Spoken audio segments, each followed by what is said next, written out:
يناقش خارج هذا القانون. النقطة الثالثة متعلقة بمسؤولية الدولة عن الخطأ التشريعي. المادة 27 كما صيغت هي ضرب لمبدأ ربط المسؤولية بالمحاسبة، ونقدر أنها لو وردت بدون لا نافية ستكون نقطة تحول في تاريخ التشريع في المغرب، حتى نقطع مع القوانين الفائقة السرعة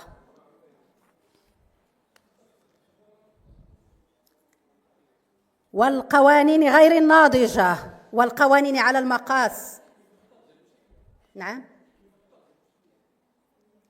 التحكم بعيد جدا على هذا السياق.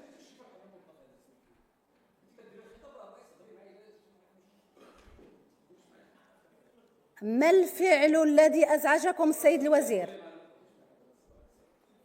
أجيب على خطابكم لأنكم وجهتم خطابا مباشرا لي في المنصة. السيد الرئيس ضمن لي حرمة المنصة. لست موظفة عند السيد الوزير حتى يباشر خطابا مباشرا وفي شكل أمر. العفو. السيد الوزير من فضلك. السيد الوزير تفضل. السيدة النائبة. ربما هذا مساس بالاحترام الواجب للسلطتين تجاه بعضهما البعض. ما تبعتش شنو وقع. اسمح لي السيدة النائبة. السيد الوزير ربما ما تبعتش. صافي تفضلي السيدة النائبة تفضلي. أنا معليش، لأنني ما قمت بما يخل بالاحترام الواجب للمكان الذي أقف فيه. السيد الوزير. السيد الوزير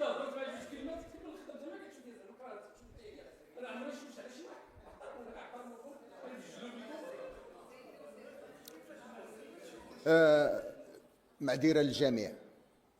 تفضل السيدة النائبة.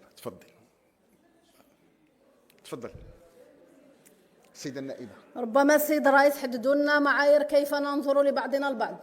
ما دمتم لا تستطيعون أن تحددوا متى نتكلم ومتى نلتزم الصمت في سياق يكون أحدنا في مرحلة إلقاء كلماته.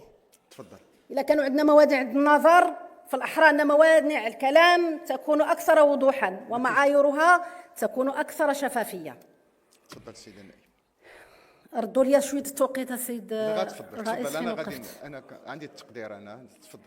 والقوانين كما قلت هذه المادة 27 كان من شأنها لو كانت بدون لا نافية أن تشكل مرحلة فاصلة في تاريخ التشريع في بلادنا، لأنها ستقطع مع نوع من الفساد القانوني. الخطأ له كلفة ولا يمكن أن يبقى المواطن الحلقة التي تؤدي ثمن الاختيارات الخاطئة. إننا نعتبر في الفريق الاشتراكي أن هذه المقتضيات الثلاث هي تقويض للولوج إلى هذا الحق الدستوري، وبالتالي نعتبرها اعتلالات قد تجدد عهد هذا المشروع مع اللادستورية، لأنه لم يستوعب بالشكل الكافي ما قررته المحكمة الدستورية في قرارها 18/70.